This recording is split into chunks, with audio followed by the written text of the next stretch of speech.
Good morning mga kabayan. Ayan, nandito po tayo sa may Nampikuan, Nueva Ecija mga kabayan, kung saan po ay nag-harvest po ito mga kababayan natin dito, no? So ayan, so nandun na sila sa dulo. So nagsimula sila dito sa may mga kantong ito at doon sa may kabilang kanto, tapos sinuyod nila yung lambat hanggang sa makarating dun sa may dulo. Ayan, so ayan lang sila, ilan lang sila, 1, 2, 3, 4, 5, 5 tao lang, no, sa ganitong kalaking fish pan mga kabayan. So ang laman nito mga kabayan ni tilapia. Oo. So pangalawang ano na to, pangalawang suyod na. So kanina nasa almost 100 kilos na po yung nakuha nila. So sa pangalawa di natin alam kung ilang kilos pa yung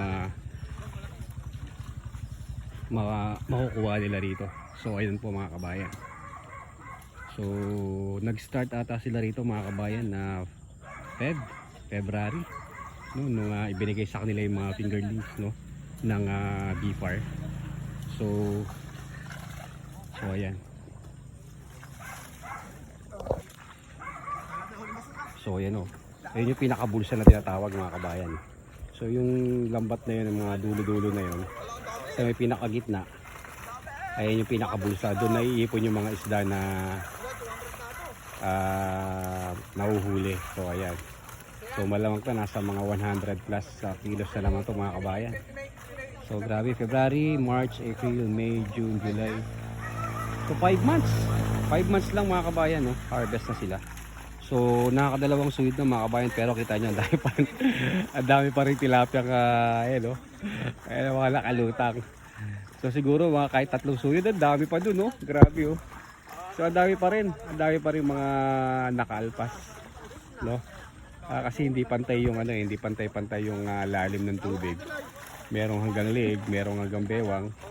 So marahil yung net, no, yung kanilang pabigat hindi sumasagad doon sa may pinakailalim, kaya ayan. Kita nyo dami pa rin.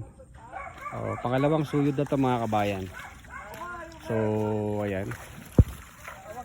So 100 kilos yung plus, no, yung unang suyod. So ito by this time siguro mga kabayan nasa 100 plus na naman to. So meron pa yan na napakarami pa yan nandun sa dulo, oh. Dami pa, oh. So ayan,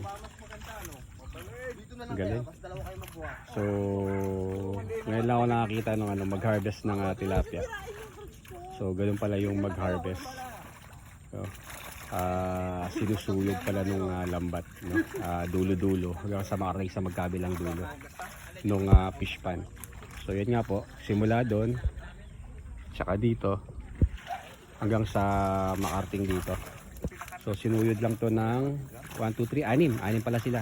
Ayan, 6 pala sila kuyang nung 6 na tao. So ayan, grabe, ang dami, oh. Yun na. Sarap. Sarap, diretsong ihaw nyo mga kabayan, no? So ayan.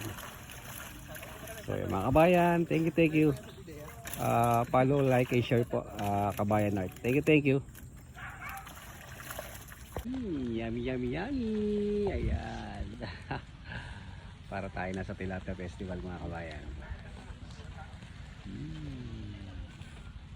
Mahal po talad, chiko dito.